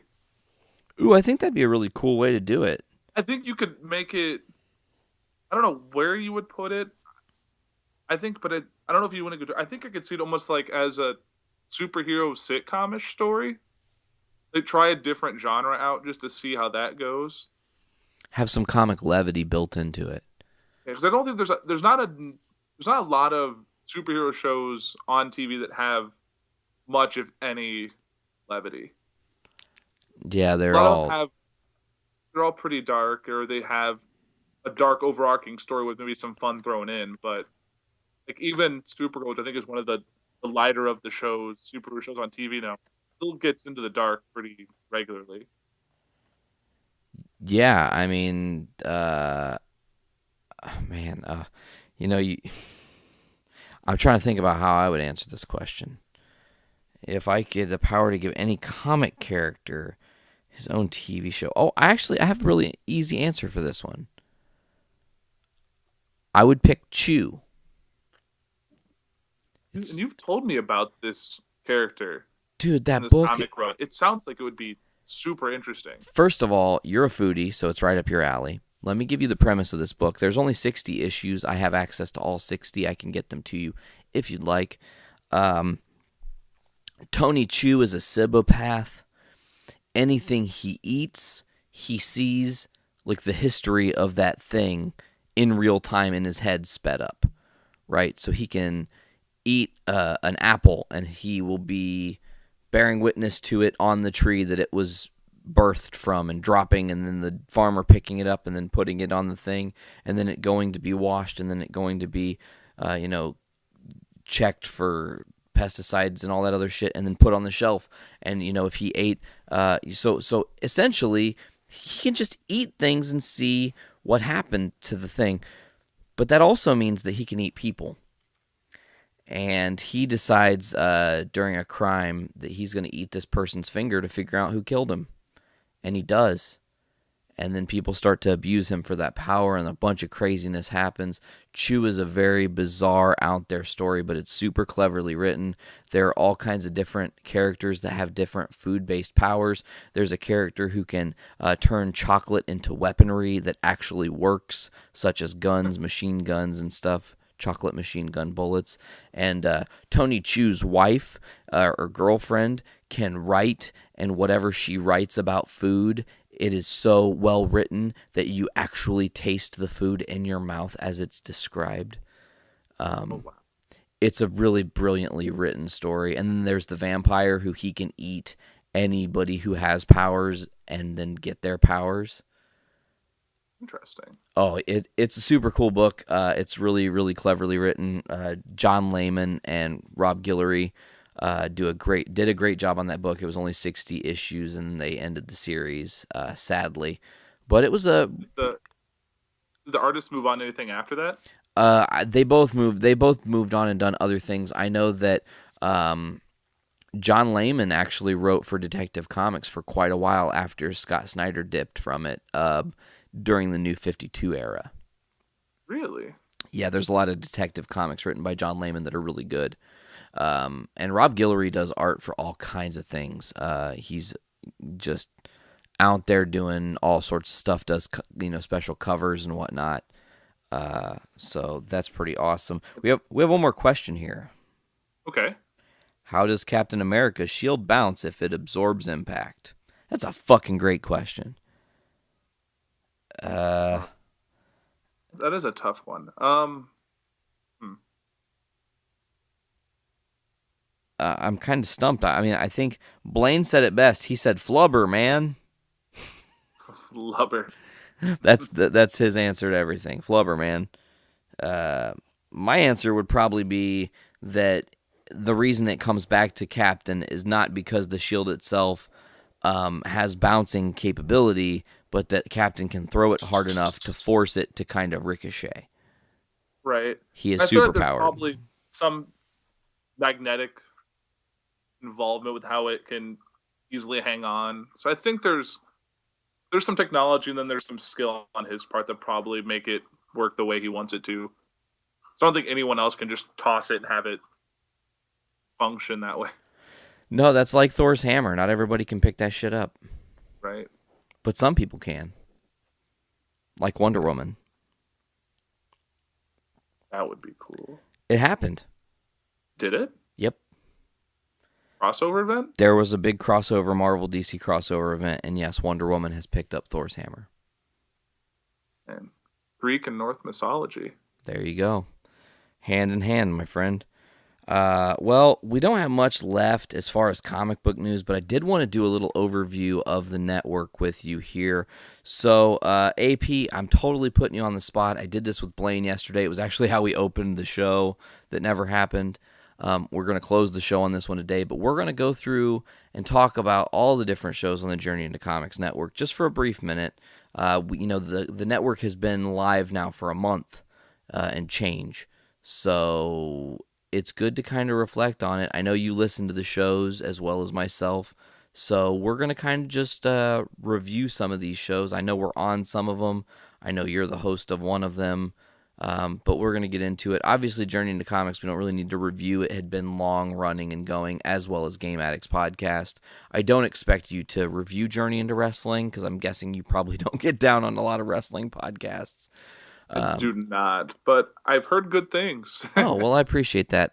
But we will talk about a little bit about Foodies and how you feel our first episode back was. We'll talk about some of the other shows here. But let's start with Butt Stuff, a podcast. What are you thinking about their first venture into the podcasting world? I think I said it best the other day. It is hilarious. Yeah, it's a new phrase we're going to get trending. #hilarious. I wasn't sure what this was going to be about. I think the description, I think they call in the show, it's just two young stoner housewives just, I can't remember what the whole thing is, like just shooting the shit or something like that. Yeah, it's something to that effect, and looking up stuff on the internet. Yeah, and it's just, I remember listening to the first episode, it was just, it kind of felt like you were kind of in the room with them. It was, you just kind of sitting there like, I could really just, I've had conversations with people that are like this, just sitting around like a living room on a random night while drinking or something. And it's kind of what it felt like. It felt like you're just in that room with them. Yeah, man. I like their show. I think they have something that's unique to the network.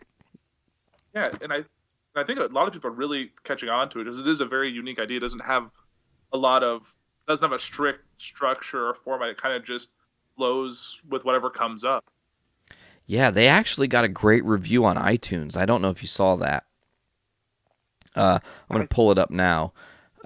So, folks, also, real quick, as we're running through the network here, subscribe to us on iTunes. And the cool thing about that is when you subscribe, you get all these great shows.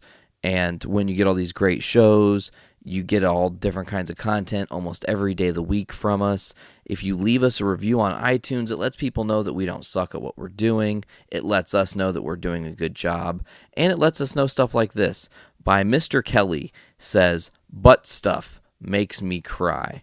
I mean, the title alone is comedy gold, but the content itself is fantastic as well. Thanks for the belly laughs." That's a real review, folks, that someone wrote about butt stuff. That's why you should listen to that show. I would agree with everything he said. Yeah, let's move on here. Let's talk about podcastrophe, my friend. Yes. Now, have you listened to episode 3 yet? Episode 3 was the Yees and Yars, right? Or Yars and Yars of the Year. The Year of Yees. Year of Yees. Yeah, I don't know if I finished it. I was listening to it in the car, and I think I finished it, but I'll have to go back and see. I think I had I didn't finish it. I think I had 10 minutes left, so I might have to go back. But I enjoyed that. It was, 'cause it's really weird. I feel like I know a lot about Blaine, but I've never actually met him in person. I know. He's like a mythical creature to you, and you're like a mythical creature to him. And who knows if either of you really exist, except for me. Because I've been in the room with both of you. But yeah, I like his show. Because I'm not the most into metal person, but I kind of like his take on all that. And I really like that episode where they kind of dug into their history and kind of some other bands that I've heard of or listened to. So I really like the direction he's going, and I feel like it's really changed from the first episode to now. So he's definitely off to a great start. Yeah, I agree. Someone else who I think is off to a great start is actually you, man. So I want to ask you, how do you feel about podcasting now like you have been? I think it's been different. I did Foodies, and I've done one episode of JIC before this. But it's really weird to have something that's kind of your own and kind of able to kind of control what is said and all the content. It's but I'm really enjoying it. Just last night I tried something new, and I live tweeted the whole Emmy Awards. It got a lot of random feedback from like people on Twitter that didn't even like my page. They just saw it because I had the hashtag Emmys, and I'm like, this is kind of cool. Like, it's getting your name out there and being able to like kind of get some feedback, and even like family was listening to it. So I'm really enjoying it. I think it's something I'm definitely going to keep doing. I said this to Blaine yesterday when we were reviewing the network and talking. We were talking about the Puhr Report, and my exact words were, I think in episode 3, I heard you find your voice and like the confidence to just do the episode. Like, I feel like if you edited the episode at all, it was very few and far between as far as content is concerned. The only thing I was saying to Blaine was there was like maybe one spot where the audio glitched a little bit with your edit, and like I missed a little bit of what you were saying, but I still kind of knew because of the content that you were talking about. But I love your show. It's a different format. It's news driven. It has a lot of different topics. You kind of put yourself into it because you do a lot of different things, and I can't wait for you to bring your next episode out and go into further detail about the Emmys and go into further detail about all these other things you've been up to. I do, man. I think you've been doing a fantastic job. To continue kind of on you and me, now this is going to be a weird self-reflective kind of review. How did you feel the new format of Foodies went? I really enjoyed it, and I think bringing Lauren in, even though I was kind of surprised that like, oh, we're going to have this fourth person without really getting any like heads up. But I was just like, and I know she was just like planning on sitting in, but I really liked the rapport the four of us had. Yeah, man, the episode flowed really nicely. Because I don't think she's ever done anything like that, like a podcast before, but she didn't miss a beat. She was in there with us. Like it was really good. I can confirm that was her first podcast ever.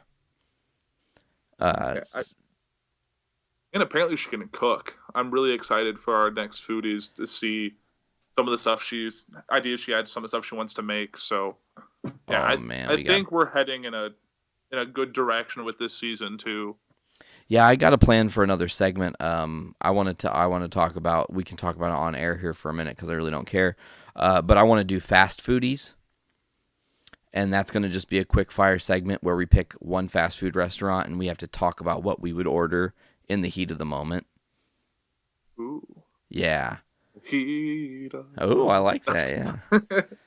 No. But it's all right. So I'm not gonna. I don't want to make you review Voice of Survival podcast. I think that's just fucking weird. I'm not asking for praise. Although it is another new show. I'm slowly working through your episode you just did with Brandon. I'm about like an hour and a half in. I'm like, it's good because I feel like I'm learning a lot about Brandon. I still haven't actually really got to know him that well in person. So yeah, man, that was a really weird, hard, reflective episode for both of us because in a lot of ways it was like bringing up old dirt and talking about stuff that had been long since buried, and it's like, I feel like my life is in a kind of a whirlwind right now between the network and the band. So it's like reflecting on things that are past was like, oh shit, I forgot that happened, or I didn't remember that event happened, or when Brandon would start saying something, it was like a rush of memories would come back, and then I was just like, whoa, all the feels, No, I know right where I left off. It's like a cliffhanger. I don't know.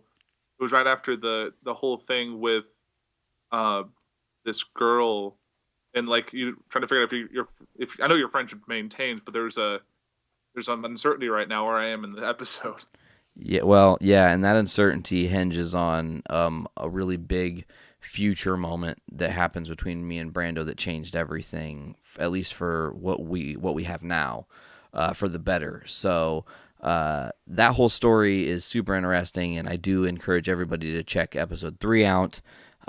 It is very long. It is 3 hours. However, stick with it. It's really good, and we really dive into a lot of stuff. And it's like, as I said in the episode, it's almost Journey into Comics, the prequel, because it's all the stuff that leads us up to doing Journey into Comics.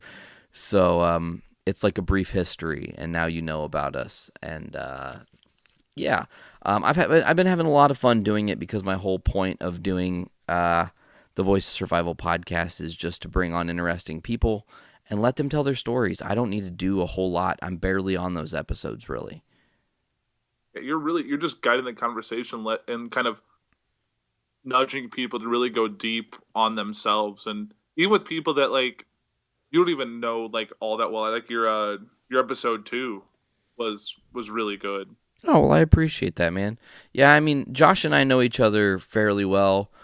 We haven't spent a long time together. We've been in the same place and hung out for maybe an accumulative of like 2 hours, but I knew enough about him, and he and I knew enough about each other's stories that we could just kind of make that episode happen pretty nicely without really telling too much, because I told Josh I encourage him to come back and do other parts of his story within podcasting and all that on my show. But man, I love that the network is blossoming right now, and it's not even how old is the network now? A month and like a couple days at this point. I feel like I don't think like I didn't think it was gonna get to this. Like I knew it was gonna. I didn't see it getting this big. This like I feel like when you brought the idea of me having my own show and about this network creation to where we are now, I think is magnitudes bigger than I ever thought it was gonna be. Well, man, I'm not trying to like lead an army or lead a charge, but I wanted to lead by example. That's why I did Voice of Survival episode 1 first as the first new show for the network. Not because I wanted to be egotistical and like, check out my girlfriend and check out our cool shit in our life and stuff and like our history or whatever, but because it was like, man, if I put out an episode and I have any confidence in that episode, it's going to give AP confidence to do his episode 1. It's going to give Blaine confidence to do his episode 1, and Joanna and Kate, their confidence to do episode 1. And when we go back to Foodies, it's going to feel more smooth. And as long as I set the tone, everybody's going to, I think, come off to a great start, and everybody has. You guys are showing up week in and week out. We're not paying anybody to do these podcasts, and you guys are just giving your time and doing edits and making it sound great. And Brandon and I are super grateful. You know, I don't think we anticipated it to move this quickly. And now it's at the point where we've been getting people actually asking, can we join the network? Like, is that a thing? Can we just join your network? And while I don't want to tell anybody no, I also can't tell anybody yes yet, because the network itself is still so young. Like, we've only been doing this a month. I want to give this thing 6 months and see what the 8 shows do. You know, right? Before like you've really given us all our own voice, because like I can't speak for myself, but I don't think I would have the time or the ingenuity to really get something off the ground without this foundation that you and Brando have built for us. Well, I mean, it's weird because this was kind of always the thing that was going to happen. We had introduced other spin-off shows way earlier, before Foodies and everything, with Game Addicts and Journey into Wrestling, like the original, and even before that with something sort of live. I fucked that up. Brandon's going to kill me for that. But with Sort of Live, it was like all these teasings of all these different shows. And I just thought to myself, like, why can't we just take one Podbean site and put a bunch of different content on it and have that be our network? And then at some point down the road, we'll branch out, and our network will have every show having its own RSS feed with a full back catalog of episodes. Brandon and I have been talking and planning this out. Like, the future for the network, I think, is really bright. But I'm really surprised we're moving as far along as we already have. I mean, I think of all the shows, we already have 2 episodes at least for every new show we have, with some already in 4 and moving forward that way. So I think we're definitely moving along. Yeah, and I can't wait till you and Blaine finally do an episode together. He was talking about that last night as well, just saying, I can't wait for me and AP to meet and do episodes. That'll be fun. That'll be a lot of fun. I'm looking forward to being in one room with all of us to kind of really see how this all flows in person. Yeah, and we're going to have to do a bunch of mega casts and stuff. And there's maybe really big plans on the horizon for October, it seems, that some stuff might be going down. But if that all pans out how we want it to, that's going to be a really fun blow-off from a very busy weekend in October for me. Just hanging out with my friends and nerding down about a bunch of shit. So I can't wait for that. But I don't know if I really have anything else, man. Is there anything else you wanted to add today? No, I think we covered it all. Okay, Yeah, definitely had a lot of fun tonight. Definitely a good way to spend a Monday. well, hey, man, thank you so much for coming in on a pinch, picking up the slack, helping me run this ship, because God knows if I'd have been on here rambling alone, I might not have ever stopped. It releases a 12-hour episode. I just kept going. I don't do Nate Cast solo mode anymore because I started to slip into this well, what if I just talk a little bit longer? And then what if I talk a little longer than that? Because my brain just goes and it can just do random things. Like right now I'm struggling to want to end the episode because I'm having such a fun time talking with you. I agree. It's weird. This is 157.2, which technically is my 158th episode of JIC ever recorded, but it's only the 157th episode that's ever going to air. Maybe someday, for shits and giggles, Blaine and I will try to recreate the magic that was last night and talk about everything you and I just talked about again and release it as some weird bonus episode. Just releases the lost 157th episode. Yeah, and we'll just bring it back. Does that make this one 158 and we're going to skip 157 and confuse people? No, we can't do that. That'd just be too much. That's the episode that never was. Yeah. True story of the lost 157th-ish episode. Yeah, we'll call this 157.58. Oops. Yeah. Oh shit. The board died. But I think that's going to do it for this week of Journey into Comics. Again, AP, thank you so much for filling in. We really appreciate it. As always, folks, check out the Puhr Report every other Tuesday right here on the Journey into Comics Network, where you can get your dose of Puhr Boy. He will fill you in with news and topics of personal interest, and it's always a fun conversation that you bring to the table when you're podcasting, and I'm really, really grateful that you do the show.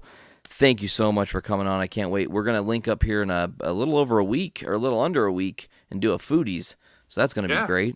Can't wait for that one. All cheese. Have you watched Fight Club yet?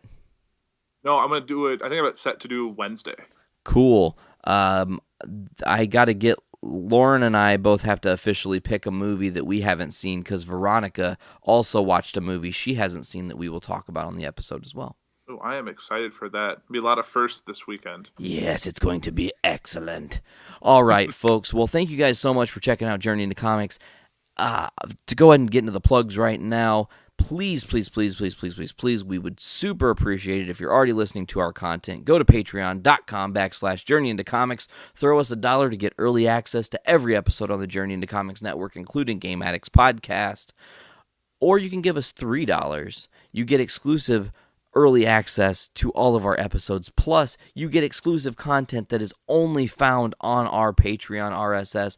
Brandon and I did a comic club special on the first 6 issues of The Walking Dead as a reflective retrospective on the book. We're probably going to make our way through that, not necessarily once every month, but it'll be one of the things that we do add as bonus content.